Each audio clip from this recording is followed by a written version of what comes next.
कहता है आप नफरत के बाजार में मोहब्बत की दुकान खोल रहे हो, और यही हमारी विचारधारा है।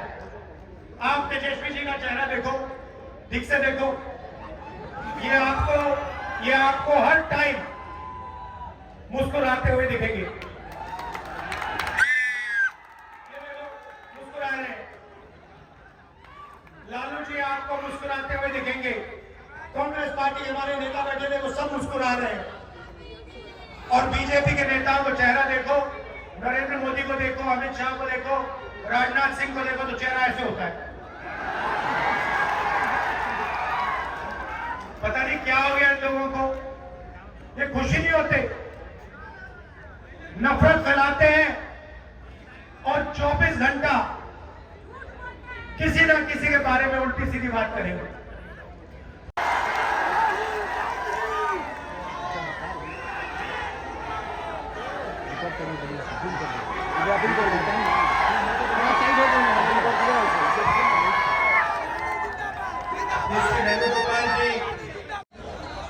शकील अहमद खान जी, बाबू पीछे नीचे हो जा, नीचे।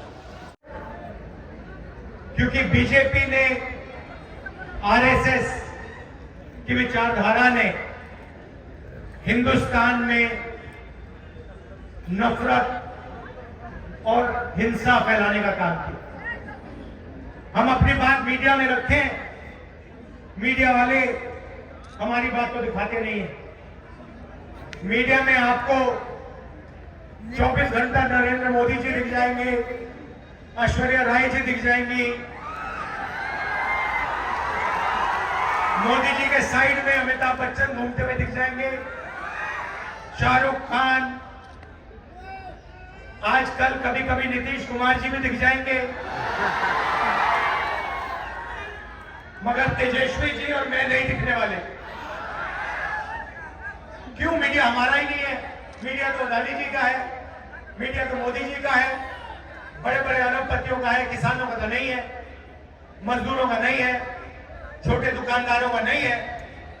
हम उनकी बात रखते हैं तो मीडिया में हमारी जगह नहीं बनती। इसलिए हमने भारत जोड़ो यात्रा की, 4000 किलोमीटर हम आपके साथ, हिंदुस्तान की जनता के साथ मिलकर चले। और यात्रा में से हम दोनों की विचारधारा का एक नारा निकला। किसी ने लिखा नहीं, अपने आप भीड़ में से एक नारा निकला। एक आदमी आता है, मेरी ओर दौड़ते हुए आता है, मुझे कहता है, राहुल जी, ये आप 4000 किलोमीटर चल रहे हो, मैं जानता हूं आप क्या कर रहे हो। मैंने कहा, बताओ क्या कर रहा हूं। कहता है, आप नफरत के बाजार में मोहब्बत की दुकान खोल रहे हो, और यही हमारी विचारधारा है। आप तेजस्वी जी का चेहरा देखो, ठीक से देखो, ये आपको हर टाइम मुस्कुराते हुए दिखेंगे। ये देखो, मुस्कुरा रहे हैं। लालू जी आपको मुस्कुराते हुए दिखेंगे। कांग्रेस पार्टी हमारे नेता बैठे थे, वो सब मुस्कुरा रहे हैं। और बीजेपी के नेताओं को चेहरा देखो, नरेंद्र मोदी को देखो, अमित शाह को देखो, राजनाथ सिंह को देखो, तो चेहरा ऐसे होता है। पता नहीं क्या हो गया इन लोगों को, ये खुशी नहीं होते, नफरत फैलाते हैं और 24 घंटा किसी ना किसी के बारे में उल्टी सीधी बात करेंगे। हम मोहब्बत की दुकान खोलते हैं, और आप सब कांग्रेस के कार्यकर्ता, आरजेडी के कार्यकर्ता 24 घंटा मोहब्बत की दुकान खोलिए, लोगों को जोड़िए। और ये जो बीजेपी के लोग नफरत फैलाते हैं, इसके खिलाफ हम मिलकर एक साथ लड़ेंगे और जीतेंगे। ये देश नफरत का देश नहीं है, ये देश मोहब्बत का और भाईचारे का देश है। आपके खून में, आपके डीएनए में नफरत नहीं है, मोहब्बत और भाईचारा आदर है। यात्रा यात्रा में हमने हजारों लोगों से पूछा कि भाई देश में ये जो नफरत का माहौल बन रहा है, इसका कारण क्या है। किसानों से पूछा, मजदूरों से,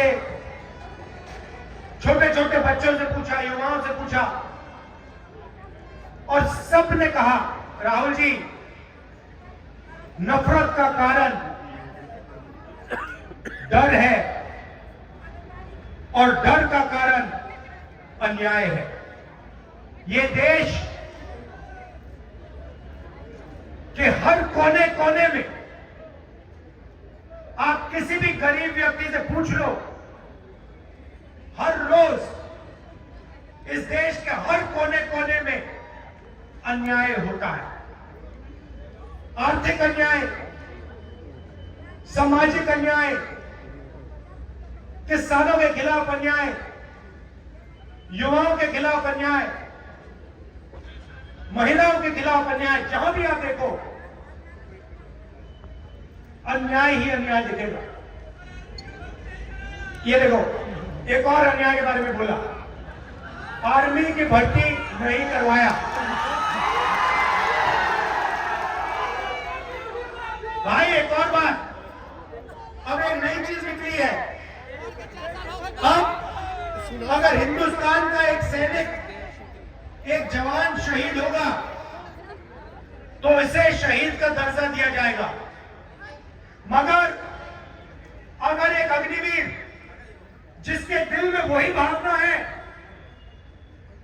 जो जवान दूसरे जवान के दिल में है, अगर वो शहीद होगा तो आर्मी और हिंदुस्तान की सरकार उसे शहीद का दर्जा नहीं देगी। दो तरीके के शहीद बना दिया इन लोगों ने, एक अग्निवीर वाला जिसको कोई इज्जत नहीं मिलेगी, और दूसरा जो आर्मी वाला, रेगुलर आर्मी वाला।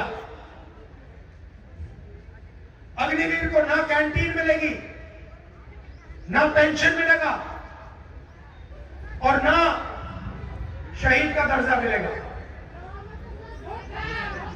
और भैया ये बताओ, ये धोखा क्यों हो रहा है?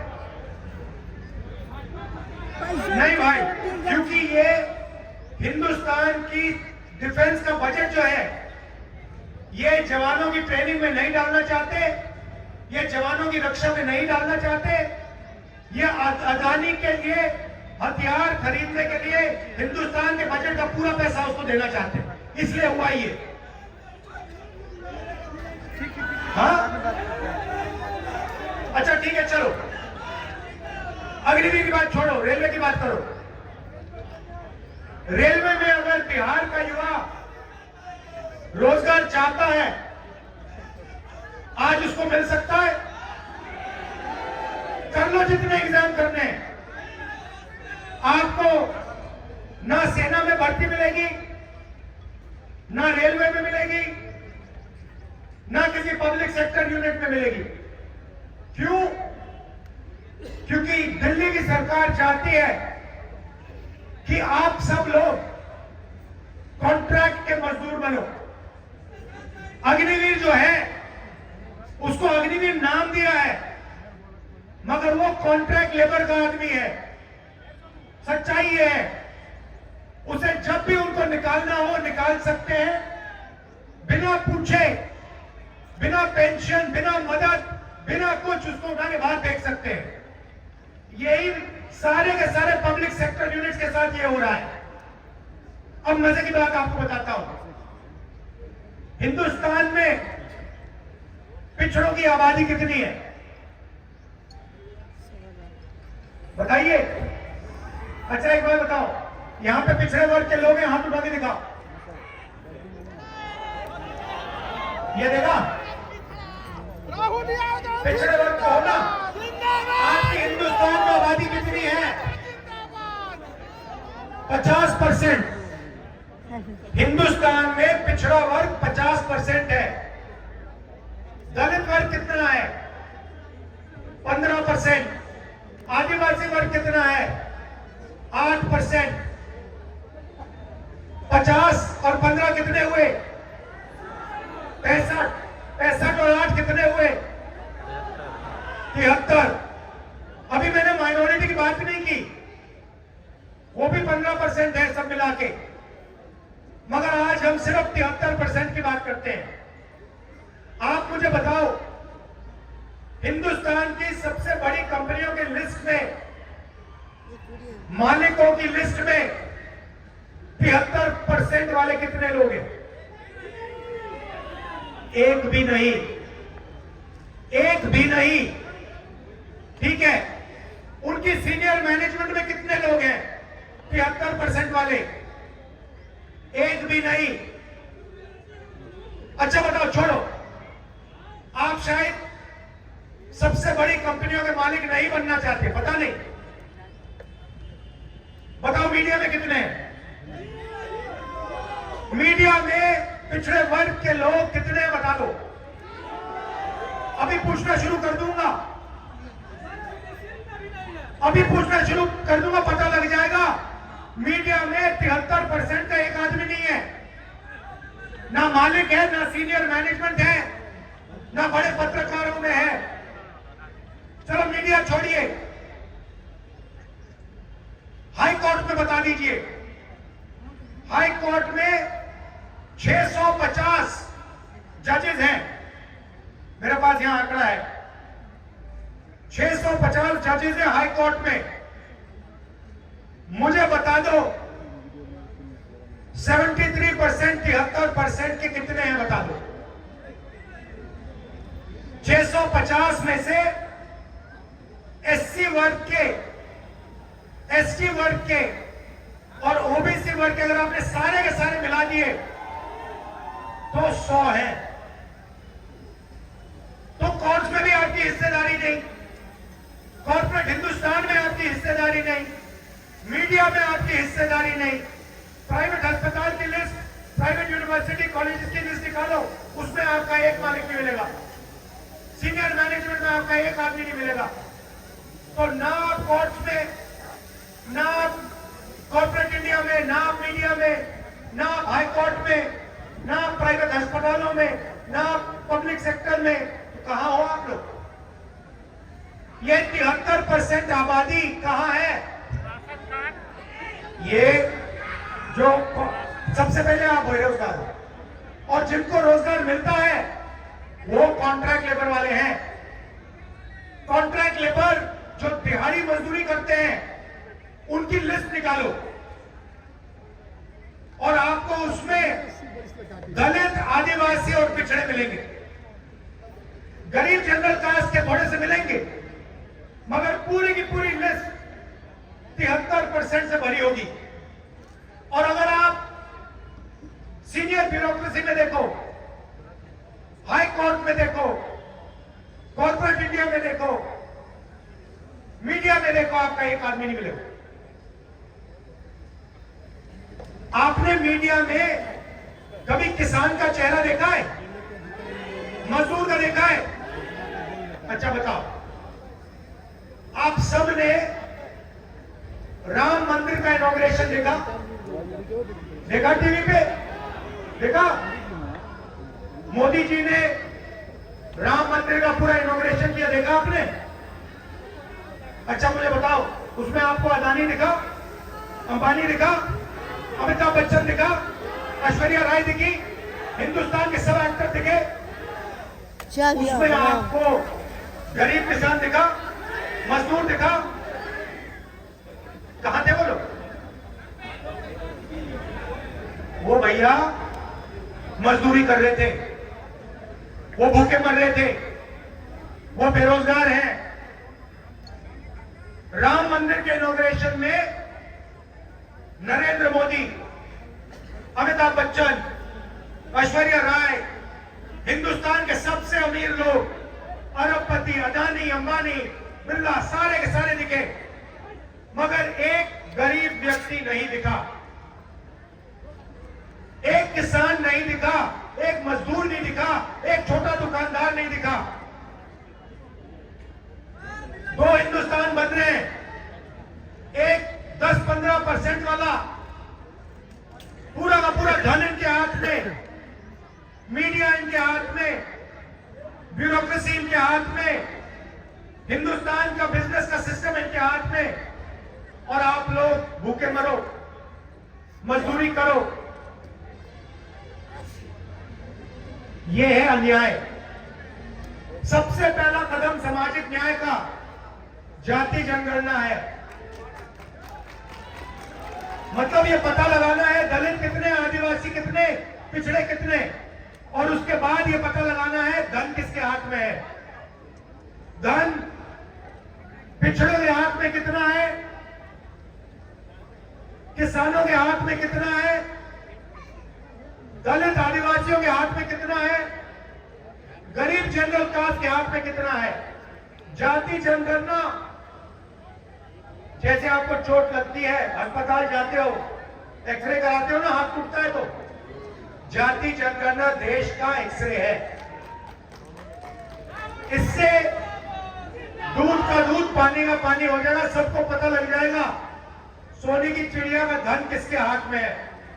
क्रांतिकारी कदम है, और जैसे ही हमारी सरकार, इंडिया की सरकार आएगी, हम जाति जनगणना को पूरे देश में करके दिखा देंगे। कुछ ही दिन पहले हमने किसानों के लिए एमएसपी की लीगल गारंटी दी है। हम कानूनी गारंटी देंगे कि हिंदुस्तान के किसानों को सही एमएसपी दी जाए। ऐतिहासिक क्रांतिकारी कदम है। तो मैं आपसे यह कहना चाहता था कि सामाजिक अन्याय हो रहा है, आर्थिक अन्याय हो रहा है, किसानों के खिलाफ अन्याय हो रहा है। नरेंद्र मोदी जी ने किसानों का कितना कर्जा माफ किया? 1 रुपया नहीं किया। हिंदुस्तान के 20-25 अरबपतियों का कितना कर्जा माफ किया? 16 लाख करोड़ रुपए। 16 लाख करोड़ रुपए हमने किसानों का कर्जा माफ किया। 70,000 करोड़ रुपए हमने माफ किया था। और उस टाइम सारे मीडिया ने कहा, देखो यूपीए की सरकार पैसा जाया कर रही है, किसानों को आलसी बना रही है। तो जब किसानों का कर्जा माफ होता है, मीडिया कहती है किसानों को आलसी किया जा रहा है। और जब नरेंद्र मोदी 15-20 लोगों का 16 लाख करोड़ रुपए कर्जा माफ करता है, तो फिर एक शब्द नहीं कहते ये लोग। मोदी मीडिया एक शब्द नहीं कहता। तो इसी अन्याय के खिलाफ हमने ये यात्रा निकाली। आप सब आए, आपने यात्रा की मदद की, अपनी शक्ति दी, प्यार दिया। मैं आप सबका, तेजस्वी जी का, आरजेडी के जो नेता हैं, कांग्रेस पार्टी के नेता हैं, आप सबका दिल से धन्यवाद करता हूं।